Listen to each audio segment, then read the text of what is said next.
this time that we speak, currently active and serving the same purpose that we are here at McCall. We have a variety, lots of running. You have to go through the ground units, learn training, and get graded on everything you do when you're a rookie candidate. Once you do become a smoke jumper, how the whole business starts is somewhere out in the mountains there's some lightning. That's where most of our fires are lightning caused. We do jump man-caused fires, right next to a highway even, but in general we jump in the mountains and pretty much lightning fires. Some lookout will call it in to the folks upstairs and they will plot what it's threatening as far as bridges, power lines, campgrounds, whatever. And then they push the button, and when your buddy check, you get on the plane in reverse order and sit in the plane and get in, buckle in and everything. We sit lengthwise in the plane on a long bench. So you can take a look at these pictures. And we fly to the fire, we size it up, we throw streamers to read the wind. The growth of like grass and stuff, which is good for the game species. You don't get an accumulation or a steady buildup of forest litter. Have a fire, it's harder to deal with. So. But I have any problem hitting the ground too hard. And then these suits are made out of ballistic Kevlar, which is similar to the stuff they use like a bulletproof vest, and that's to help stop a puncture. The roll we're trained to do called PLF when you come in, so you get your legs out from underneath you really quick, and you get this roll through all the padding in your equipment, and it helps dissipate the energy of the landing. We're designed to do that roll out in the woods. So. Also in our suits, we have a safety strap to protect our crotch in case we come down and straddle a branch. Some of the guys, have children and might want a few more. So, there's that. And then also we have these ring systems in our letdown line. So if we land in a tree, we can rappel out. Everybody has a little rope pocket or a rope bag in here in their pocket where they pull out a rope and they lace it through the rings and thread it through their pants and then tie off to their parachute so you can disconnect and rappel out of the tree. Your parachute's still up there, but at least you can get out of the tree and get on the ground and go to work. Worry about your parachute later. Keep yourself living in the woods for a couple days. It's not any official equipment in there as far as, guys have GPS or something, but it's mostly just all those little bitty things you need every day, canteens, spoon, so things that you would definitely want to have in the woods. I noticed after a day or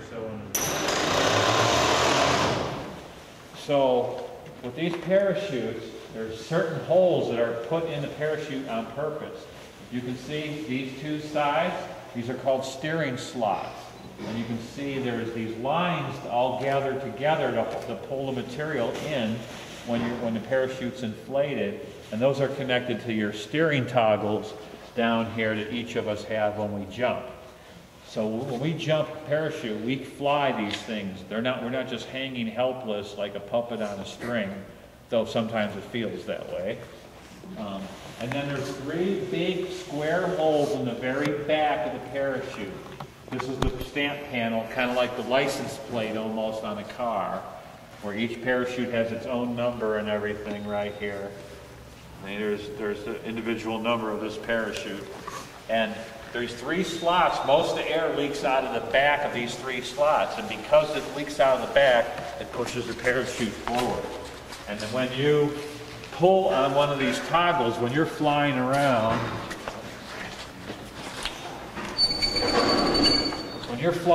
under canopy, hopefully it's a better, cleaner lines than this one has. There we go. When you're flying around under canopy with this thing, when you pull on one side, if you pull on the left side, you close off the air on those 2 slots where you pull these panels shut. That forces all the air out the other 2 on the other side.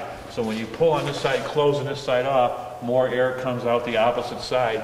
You turn to the side that you pull on. So if you want to make a right turn, you just pull right, left turn left. If you want to slow down, you can pull on both and go slow and slower. And if you go into deep brakes, you actually can stop and start creeping backwards a little bit to realign yourself to fall if you're going to overshoot your landing zone and you don't have enough time to make a whole big turn again. So, and also when you come in, you go into deep brakes because it slows you down. Then that's how you get ready for that roll I described, where you hit the ground and do the roll. So these parachutes, we've had these since 1997. Probably the last round parachute we're going to jump. We're going to probably go to squares. There's mixed feelings about that because these are so reliable, and because when you do come in trees and scrape a few limbs, these chutes still stay inflated because it's a cup of air that's always got some pressure to it, so it just tends to hold its shape even when you bump into a few things. Where with the square wing, with the air flowing through it, if you hit one end of it, you can collapse the part of the wing, and that pulls you into an instant corkscrew. You know, you don't have time for it to reinflate again or anything. So, but those parachutes can jump in higher winds than our parachutes. So there's always pros and cons on which one. When we have damage to a parachute, how do we find a little bitty hole that's only 3 inches long and all this material when it's sitting in your lap in the sunroom? You're like, comes in here something. Number 9.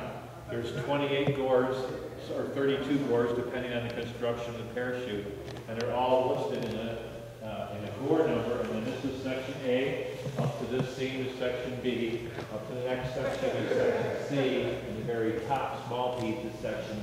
Figure it out. So even if we land in a nice green meadow with no rocks, every parachute gets inspected before it gets repacked. And a lot of them, you can open them up, it's pretty obvious. Other guys land in trees, fish the ground. So I'll show you here is where we repair them after we install them.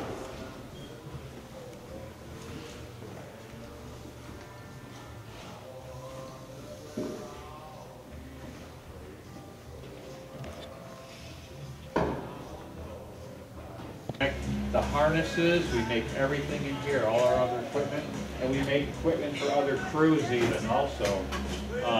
The work in here is very technical, as you can see, it's very exact. You can see how you have to do all this very specific sewing and demonstrate that you have to take a practical test. You have to pack a parachute that you've never seen before. They just give you the instructions, and you have to figure out how this works.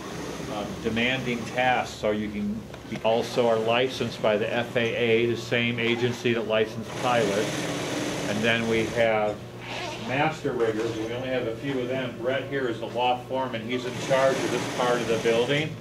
So he's in charge of parachutes that we have. He orders all this cloth and buckles and everything to keep us going on extra work. It's his part of his responsibility is to keep this function area operating. Well, it's very old.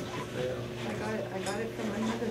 Yeah, and these machines, we have some with super fine thread and really delicate needles with a very soft nylon. And then we have some really large, heavy machines that can sew cord and leather and punch through a lot of layers of material and really sew some heavy duty stuff.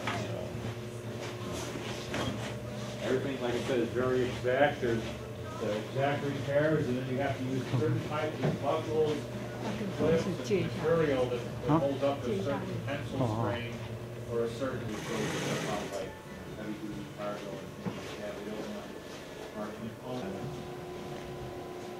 Once we get a parachute rig attached,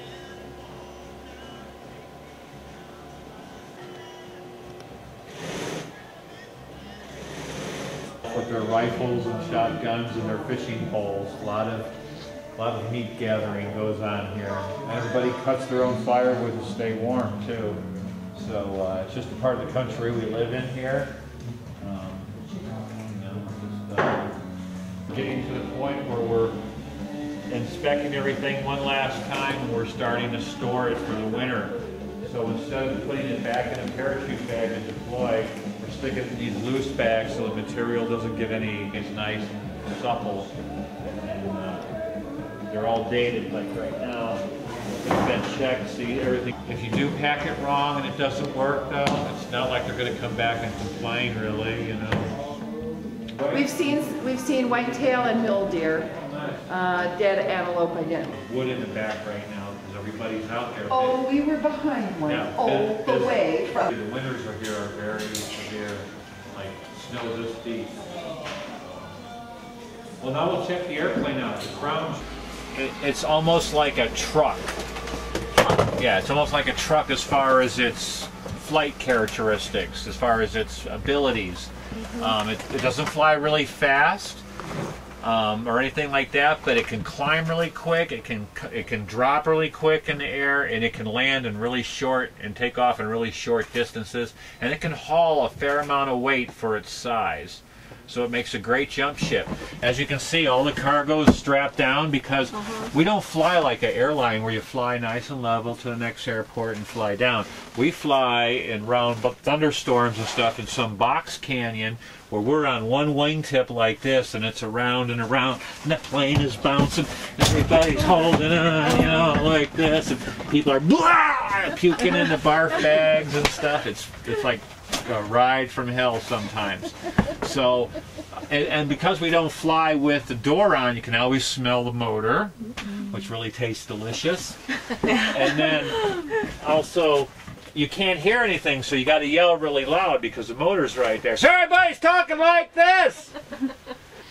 So once we get over to the fire, and we find the fire, they take out those streamers I was telling you about, and this is where the spotter throws these out the door of the plane, and he's wearing this helmet with the intercom system so he can talk to the pilot and make the pilot change the angle of the plane to get over the spot to make sure these streamers, eventually after he throws some of them, get into where we're going to jump, whether it's that mountainside or that meadow.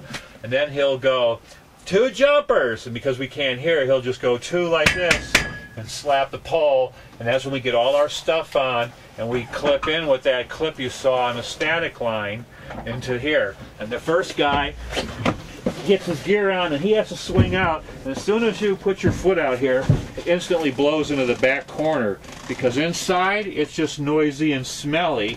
Out here it's 100 miles an hour. So you're like this, holding on to your reserve, your jump partner gets behind you, and he clips in, and then they say, get ready! And when the spotter pulls in, you cock up like this, and you don't go until he actually slaps you. You don't yell, go, because somebody could be yelling no, because there's something wrong that you don't see. So, until you feel a hit, and then when he does,